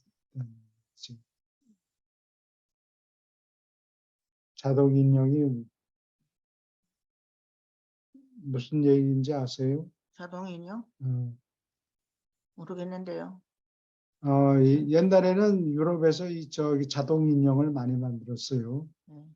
그 한국에는 거의 이런 게 자동인형이 없는데 마리안 플라츠인가 어디 뮤니크에 가면 이 독일 사람들이 자동인형을 봤어야죠. 맞아요. 뭐 이렇게 와서 까꿍하고 뭐 인사도 하고 뭐 근데 이 기차 레일 같이 기차 선로 같은데 이렇게 인형들을 만들어서 옮겨 다니고 그리고 이제 그 움직임이 되풀이되죠. 네, 똑같은 선로에다가 들락날락 왔다 갔다 하고 정신이 하나도 없는 것 같이 생각이 없는 것 같이. 자유의지가 없는 혼이 없는 자동인형처럼 만든다. 그렇게 생각한다. 물론은 근데 그렇지가 않으니까 사람이 자동인형이 아니고 자유의지가 있어서 자유의지가 퍼펙트하지는 않고 한계가 있죠. 왜냐하면 사고를 치면 곤란하니까 사고를 쳐도 어느 한계 안에서만 사고를 칠 수 있도록 행동 반경을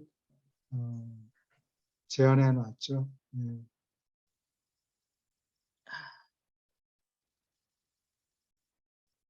질문 있습니까?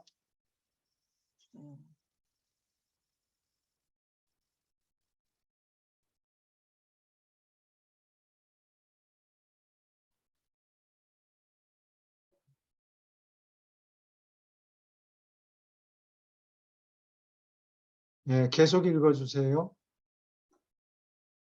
오늘날 유물을 믿는 사회학자는 한 공동체를 조사하고 이에 대하여 보고서를 쓰고 발견한 그대로 사람들을 버려둔다. 2900년 전에 배우지 못한 갈릴리 사람들은 사람의 정신 체험에 영적으로 기여한 일생을 바친 예수를 살펴보았고 다음에 나아가서 로마 제국 전체를 뒤집어 엎었다. 그러나 중세의 나팔 소리에 맞추어 영적 정퇴에 나서라고 현대인을 부르려고 애쓸 때 종교 지도자들은 큰 잘못을 저지르고 있다. 종교는 새로운 최신표를 마련해야 한다. 민주주의나 어떤 다른 정치적 만병통치약도 영적 진보를 대신할 수 없다.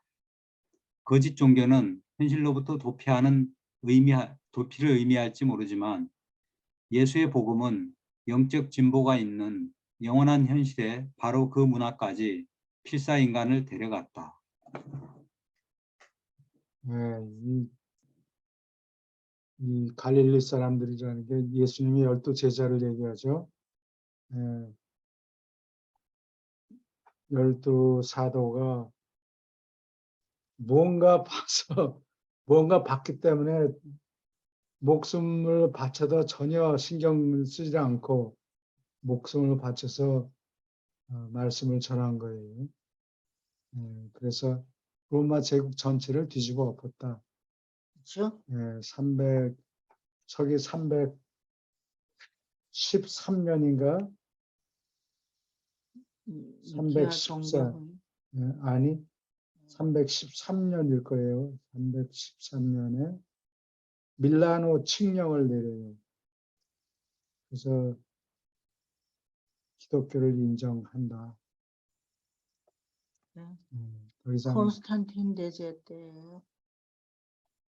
그러니까 콘스탄틴 대제가 아니고 그때는 그 디오클레시안이라는 황제가 로마 제국이 너무 커져서 도저히 혼자서 경영을 못하겠다. 그래서 로마 제국을 둘로 나눠요. 자기는 콘스탄티노플에 가서 도시를 짓고 동로마 제국을 담당하고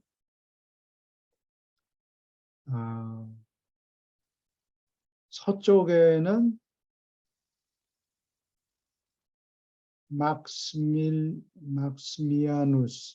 막시미안이라는 장군을 아우구스투스로 임명해가지고 서로마 제국을 관리하라고 줘요.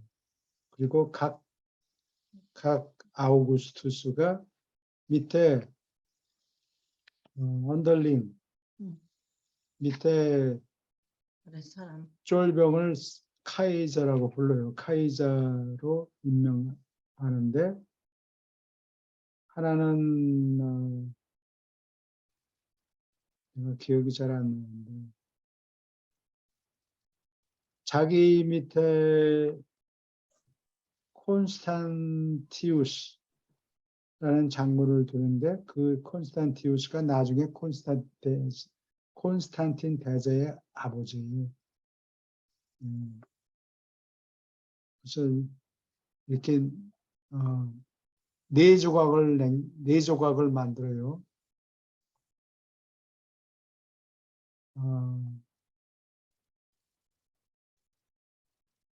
그래서 이 디오클레시안이 아마 막시미안하고 둘이 같이서 일한 것 같아요.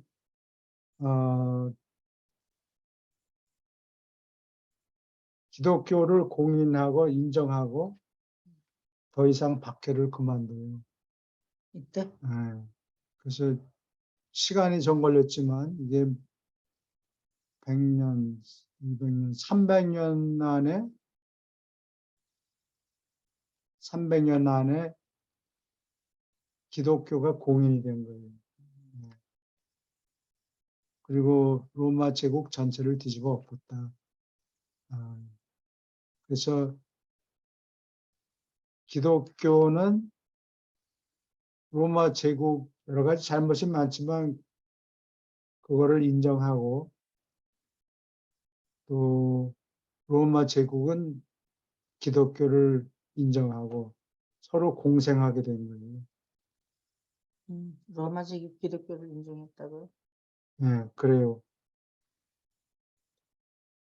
그래서 로마 제국 전체를 뒤집어 엎었다. 다 기독교 신자가 되었다.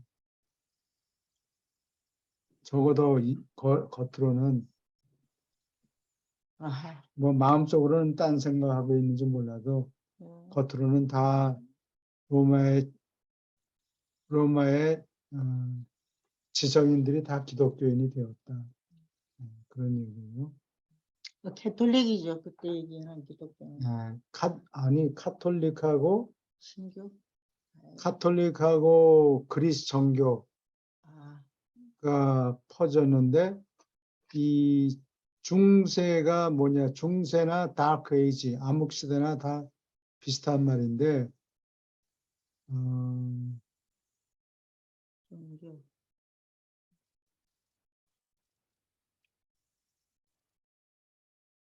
그 1453년이죠. 이 비잔틴 제국이 멸망한 게 1453년인데 그때까지 로마가 망한 거는 476년. 476년에서 한 1200년까지를 중세라고 보통 불러요.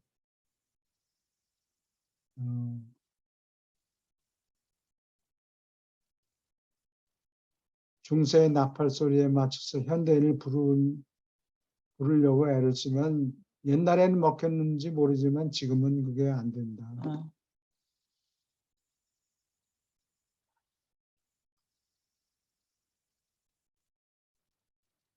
그래서 이 서기 한 500년쯤에 그냥 1300년이지. 1300년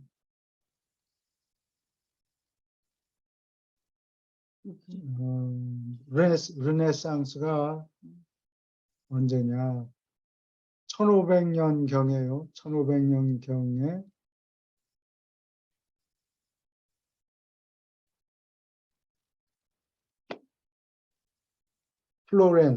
예. 플로렌스에서 사보나롤라라는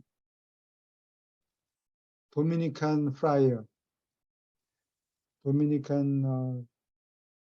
사제를 불러들인다고 또 줄을 잡아당겨서 메디치가가 불러왔어요. 그래요? 예, 근데 이 사람이 아주 입이 거칠고 처음에는 인기가 만점이었어요. 막 유력한 사람들, 돈 많은 사람들 막 공격하고 그러니까 그래서 책들을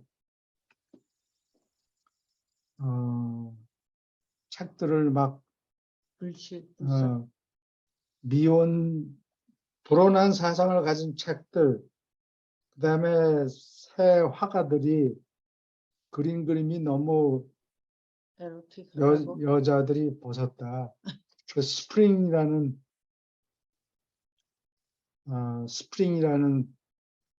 페인팅이 있는데 거기 보면 비너스가 거의 벗은 이 see-through silk, 거의 투명한 실크 옷을 입고 이렇게 다니고 그런 그림을 그리니까 안 된다. 이거는 사상이 불온하다. 그래가지고 그 불온한 서적들, 페인팅들을 전부 모아가지고 불태웠어요. 봉파이어 불태웠는데 그때 산드로 보티첼리도 그림을 비너스랑 그림을 두어 개인가 그때 할 수 없이 내놨어요? 불태웠어요. 지금 뮤지엄에 있는 거는 그것도 완전히 벗은 비너스인데 아, 그건 겨우 살아남아가지고. 조개 위에 서 네. 있는. 근데 그 중세 때 그렇게 막 기독교가 불건전하다 이렇게 막 공격을 해서 처음에는 사브나롤라가 사보나롤라. 인기가 많았는데 이 친구가 간이 커져가지고 교황도 막 공격을 한 거예요. 교황이 물론 잘못한 게 많지. 그래서 그러다가 나중에 파문당해가지고 네. 화형에 어, 목이 날아갔어요. 중세 때 기독교 신자들한테 엄숙한 것만 강조하고 지옥 간다, fire and brimstone, 지옥 간다 말을 안 들으면 그러다가 목이 날아갔어요. 목이 날아갔어. 그런 중세식 가르침으로 현대인을 부르려고 그러면 잘못을 저지르고 있다. 안 먹히는단 말이야. 안 먹혀들니까 새로운 구호가 필요하다. 최신 표어가 필요하다. 그게 유란시아 책이에요. 그런 관계가 있겠죠. 예. 질문 있습니까? 계속 읽어주세요. 그렇게 하니까 보이는데 그냥 저거 읽어가지고 난 하나도 모르겠네. 가만히서 얼마나 많이 남았나. 이거 하나만 더 하고 끝냅시다. 이게 여기까지는 요 장까지는 뭐 끝내도 될 것 같아요. 네. 예. 지성이 물질로부터 솟아났다고 말하는 것은 아무것도 설명하지 않는다. 우주가 단지 기계작용이고 지성이 물질에 같이 붙어 있다면 우리는 어떤 관측된 현상에 대하여 결코 두 가지 다른 해석을 내리지 않을 것이다. 진리, 아름다운 선 개념은 물리학이나 화학에 본래부터 있지 않다. 기계는 진리를 알기는커녕 아는 능력도 없고 올바름을 간절히 찾고 선을 소중히 간직할 능력이 없다. 과학은 물리적일 수도 있지만 진리를 헤아리는 과학자의 지성은 당장의 물질을 초월한다. 물질은 진리를 알지 못하고 물질은 자비를 사랑하거나 영적 실체를 기뻐할 수도 없다. 영적 깨우침에 기초를 두고 인간의 체험에 뿌리를 둔 도덕적 확신은 물리적 관측에 기초를 둔 수학적 추론과 똑같이 실제하고 확실하지만 한층 높은 다른 수준에서 그렇다. 여기까지 질문 있습니까? 사람은 기계가 아니다. 그런 얘기예요. 기계는 획일적이죠. 예. 똑같은 기계 만들면 똑같은 일을 처리해요. 사람은 기계가 아니다. 근데 기계론이라는 게 사람이 결국 기계다. 예. 이렇게 주장하는 학자들이 있었는가 봐요. 과학자들이. 과학자들이 그랬겠죠. 물질은 진리를 파악을 하지 못한다. 그렇죠. 그러나 계속 읽어주세요. 사람이 겨우 기계라면 물질 우주에 대하여 얼마큼 획일적으로 반응할 것이다. 인격은커녕 개성이 존재하지 못할 것이다. 온 우주의 중심에서 파라다이스 절대적 기계작용이 있는 사실은 둘째 근원 중심에 조건 없는 의지가 계신 앞에서 결정 요인이 우주에서 혼자만 정하는 법칙이 되지 않도록 영원히 처리한다. 물질작용이 있기는 해도 그것만 작용하지는 않는다. 기계작용이 있지만 거기에는 조건이 있다. 결정하는 작용이 있어도 그것만으로 되지는 않는다.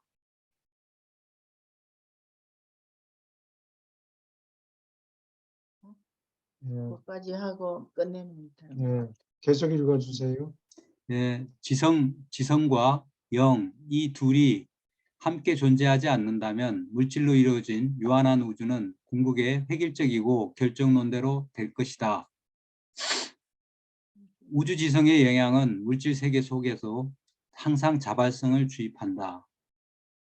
어떤 존재 영역에서도 자유, 곧 독창성은 영적 예양과 우주지성이 통제하는 정도에 다시 말해서 인간의 체험에서 아버지의 뜻을 실제로 행하는 정도에 정비례하여 커진다. 그래서 일단 너희가 하나님을 찾으려고 길을 떠나면 이는 하나님이 너희를 이미 찾았다는 확고한 증명이다.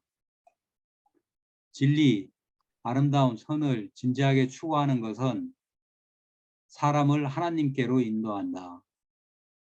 모든 과학적 발견은 우주에 자유와 획일성이 존재함을 보여준다. 발견하는 사람은 자유롭게 발견할 수 있다. 발견된 물건은 실제하며 획일적일 듯 보인다. 그렇지 않다면 하나의 사물로서 규명될 수 없었다. 무슨 소리야? 진섬이가 이때 태어난 거예요? 진선미를 추구하는 것 자체가 하나님 방향으로 이끈다. 이건다. 음. 진선미를 제일 처음 배운 게 꽃꽂이에서 배웠어요. 진, 선, 미. 세 가지. 일본 꽃꽂이에서 그게 학교에서? 나와요. 아, 일본 꽃꽂이에서 그게 나와요. 제일 높이 올라가는 거 진, 선, 화려하고 여기 밑에 있는 거 개입니다. 이 지성과 영이 없으면 결정론대로 된다.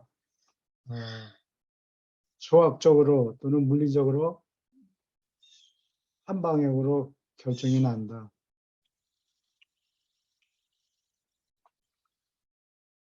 질문 있습니까? 너무 뻔한 거라서 그러는데. 살을 붙여가지고 얘기를 해봐요. 재밌게. 물질 작용이 있긴 해도 또 다른 컨트롤 베리어블이 있다는 얘기죠. 영적인 존재들이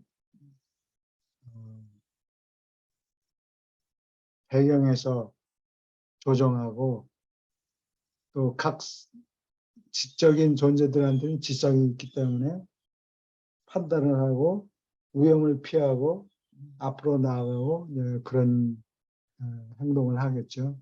예술가들은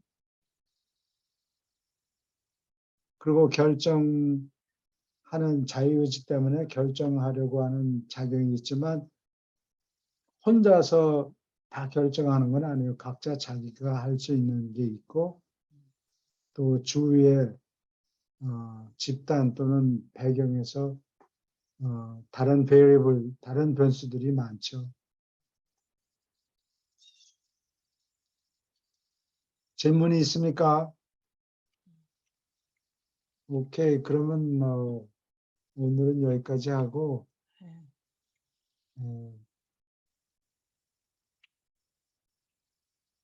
여기 이게 논문 마지막인가? 그냥 마지막 전편이지. 다음 주에 유물론 취약성. 아직도 길구나. 하여튼 한참 남았네요. 이거 되게 중요한 부분인가 보죠? 네, 중요한 부분에 이게 네. 보통 사람들이 생각 잘 안 특히 하는 거예요. 과학자들이 잘 이해를 못해요. 네. 예. 왜 별로 얘기는 재미가 없는. 알아야 되는데 과학자들만 안 듣는가 우리가? 아니 과학자들 얘기는 쇼미라고 시험이 혼이 어디 하나님이 어디서 쇼미 그러면 보여줄 수가 없으니까 하하 그거 봐 뭘 증명할 수 없지. 없잖아. 증명할 수 없지. 보통 사람들 되게 우리 어머니도 막 하늘에 누가 갔다가 내려와서 얘기해 주느냐, 예수가 있다고 뭘로 증명하느냐. 보통 무식한 사람도 그렇게 얘기합니다. 오케이 오늘 여기까지 하고 또 다음 주에 또 봬요. 예, 네, 수고하셨습니다. 수고하셨습니다. 네, 감사합니다. 감사합니다. 내 방송 처음 하셨더니 영 힘듭니다. 네. 네. 그래가지고 머리가 쑤시고 그러네. 참말로.